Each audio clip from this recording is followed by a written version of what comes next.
You say you've been working on embodying a new self-concept, but why does it still feel so fragile? Why do you keep reverting back into old patterns? Why do you keep doubting? Let me tell you something that might sting.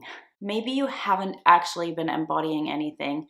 Maybe you've just been pretending. If that's the case, it's not your fault and you can change it. Let's talk about it.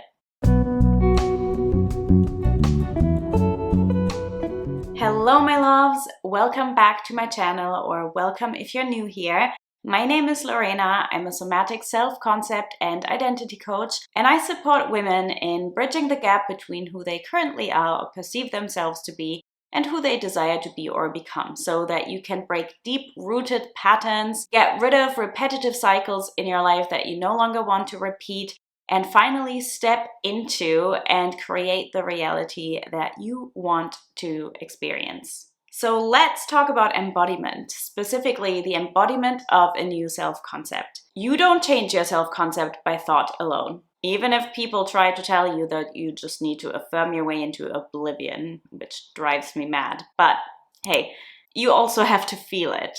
Your self-concept is the way you see yourself, the way you carry yourself, the way you walk through the world. And you can think positively about yourself, but still emit an energy that says the opposite. And when that is the case, it just means that it's not embodied. For example, you can know consciously that you're worthy. I think logically you probably do know that you're worthy. Why wouldn't you be? But it's still possible that you don't fully feel it. Maybe that's because you have parts inside of you that just doubt your worth. Maybe your external experiences show you the opposite, seemingly. But the conscious awareness of your worthiness doesn't mean you also feel it. And again, that means it's not embodied. And that example already shows you that the embodiment of your self-concept is important, far more than your thought. You don't just want to think about it, you want to be it. You don't just want to pretend to be a new version of yourself. You don't just want to pretend to be confident or magnetic or loved. You want to actually be it. You want to feel it. You want to breathe it. You want to live it. And you want it to be eventually reflected externally by other people and by circumstances in your life. And that happens through the embodiment of your self-concept. So what is embodiment? Is it feeling? Is it assumption? It's a bit of both, and I'll go into detail in this video. What it is, what it isn't, and what people get wrong. But I've noticed that there's more of a popularity of this term now in the self-concept space, as people recognize that just affirming yourself into oblivion isn't working long-term. But with the popularity of the word embodiment, there's a lot of misconceptions and false interpretations of it. And I've touched on this in a previous video about how the word manifestation has become distorted. I'm going to link that one in the description box below, because embodiment is another one of those. So check that video out after this one if you haven't seen it yet. But I now felt inspired to make this video about self-concept embodiment because sometimes when I speak about embodiment in my videos, when it comes to your self-concept, and that seems to be especially the case on TikTok, but I've also experienced it here on YouTube, I get people comment that they've been manifesting by embodying. Now that phrasing alone tells me that they don't actually know what embodiment is. Because it's not a technique. It's not a technique. It's not just a practice either. It's not something you do like an action step or a task. It goes so much deeper than that. Let me know if you've ever tried doing embodiment practices or feeling into a state, but you still felt like you were still slipping back into old patterns. Let me know in the comments if that's you, because if so, you're definitely not alone. And that's why I'll break it down for you today. So let's get into it. But before I do that, let's first get into how you even know whether what you're doing is embodied or not. Or in other words, what self-concept embodiment isn't. So here's how you know that you're not actually embodying a new self-concept. For most women, what they are taught in the self-concept space is that embodiment is just feeling. They think feeling worthy and feeling loved and feeling chosen, feeling free is the same as embodiment. And that's not true. What's the difference? The difference is that feeling is temporary. It's not a mood. Some days you will feel one way and another day you will feel a different way. Your state fluctuates all the time, and it's supposed to. It's part of being human. You're not the same day in and day out, especially as a woman, especially if you have a menstrual cycle. So when you make your embodiment dependent on your feelings, it's never going to land. The other thing that embodiment gets confused with is pretending, faking it till you make it, acting as if. And I know that this one can be a tricky line to walk, because if you're wanting to embody something that is far from your current reality or your current self-concept, it is going to feel fake. It doesn't have to, I'll get to that, but it's going to feel fake if you just try it from that place. Now, there is a way for it to become slowly integrated in your being, and for you to naturally land in the embodiment, in the version of yourself that you want to be. Because when you rely on acting as if or on pretending or fantasizing, this is often just temporary. It feels good in the moment, but it doesn't last. And it can lead to a discrepancy between your true feelings or beliefs or assumptions and what you want to be true. And that then creates a fragmentation in your consciousness. And what happens when you get a fragmentation in your consciousness? You get vague results. When you go back and forth, you're definitely not fully embodied. Because a true embodiment of a self-concept is quite solid. It lasts. That's why it's so hard to change in the first place. That stuff is persistent. Now, true embodiment is making persistent what you want to persist. And finally, the way embodiment is often taught in the self-concept space especially is to consistently do practices. Now, there's nothing wrong with doing embodiment practices. I give my clients embodiment practices all the time too. But just like I'm against just hammering in affirmations to convince yourself of something that you want to believe, I'm also against making yourself do practices all the time in order to hopefully solidify the embodiment at some point. That's not how I teach my clients to land in the embodiment. There's a whole different process for that makes it land really naturally and automatically. But anyways, I'll get to that. I'm against doing constant practices and constant affirmations just because it's exhausting and it makes you fight against your own subconscious. It really needs to be integrated. It can't just be something that you do as a constant technique hoping for the best. You can land in a new self-concept in a way that feels completely natural without having to force yourself to believe anything that you don't. I see women do this all the time, day in, day out. They try to feel into the state, into the self-concept, into the identity or the reality that they want to be in, and they just hope that one day it will stick.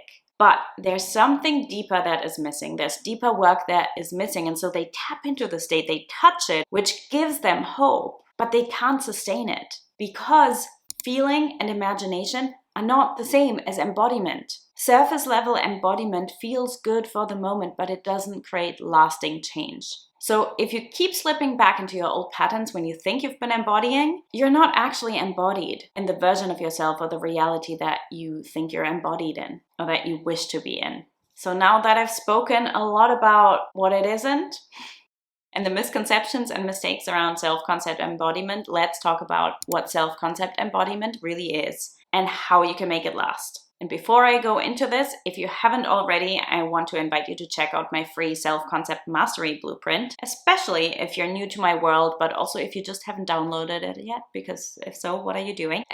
It's a really, really useful free resource where it breaks down what it takes for you to change your self-concept in a lasting way. And you also get a daily checklist that you can apply where you can do lots of practices. I've been receiving amazing feedback on this little free resource. And so that's a really good starting point for you, especially if you've been in this place of back and forth. Now, let's dive into what self-concept embodiment is. As you could probably tell from the things that I've already shared, true embodiment, a true embodiment of your self-concept lasts. That doesn't mean that you're always in the same mood, but it does mean that you feel really solid in the version of yourself or the reality that you want to be in. You don't question whether you're loved or chosen or worthy. Even when you have a low energy day, you don't question whether you're successful, no matter what your reality looks like.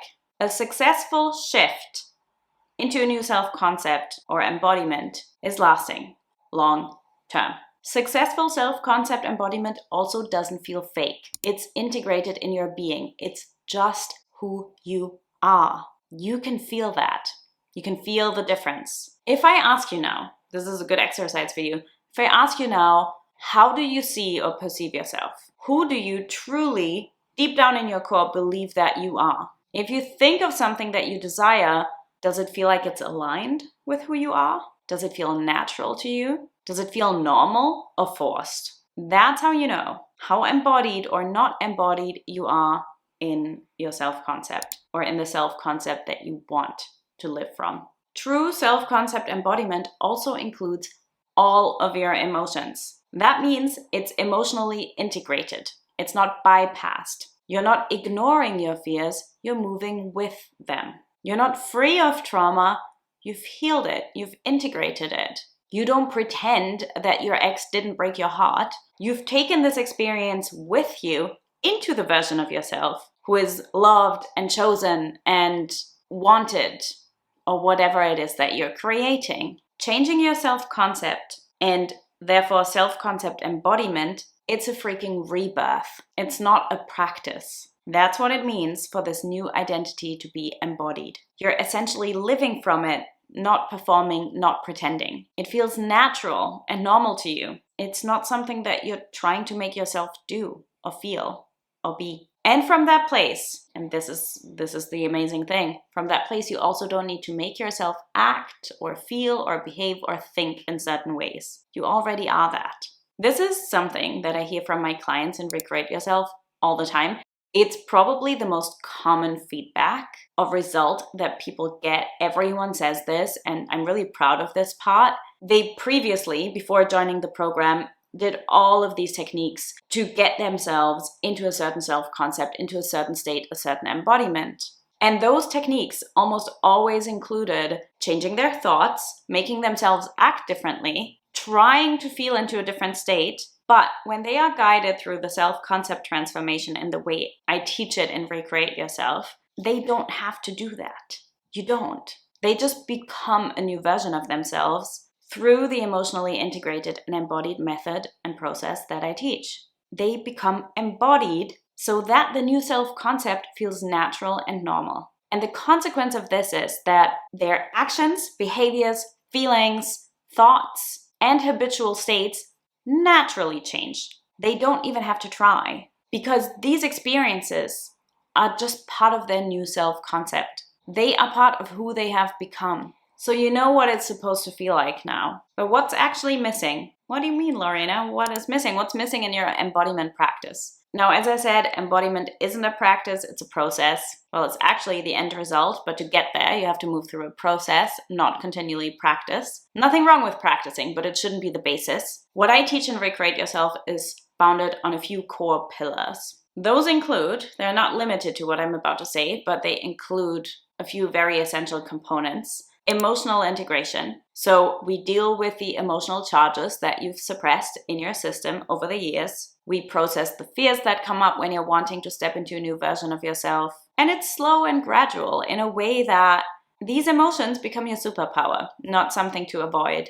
This is a powerful place to be. And the way we navigate this and Recreate Yourself is actually unlike anything I've ever seen anywhere else. So I'm really proud of this. The second pillar is nervous system rewiring. Embodiment is all about the body. It's literally in the word. So we can't neglect the nervous system. Your body and your nervous system need to be receptive to the version of you that you want to be. And a lot of women, consciously or not, walk around with unresolved trauma. Not your fault if you do, right? But for a lot of women, their habitual state of being is one of dysregulation. And that is often even the case with women who do practices to regulate their nervous system. Because what I'm talking about is the state they live from most of the time. And I have so many clients come to Recreate Yourself who think that they are more regulated than they really are. And they come into the program and they have actually been completely disembodied before. They've been disconnected from themselves.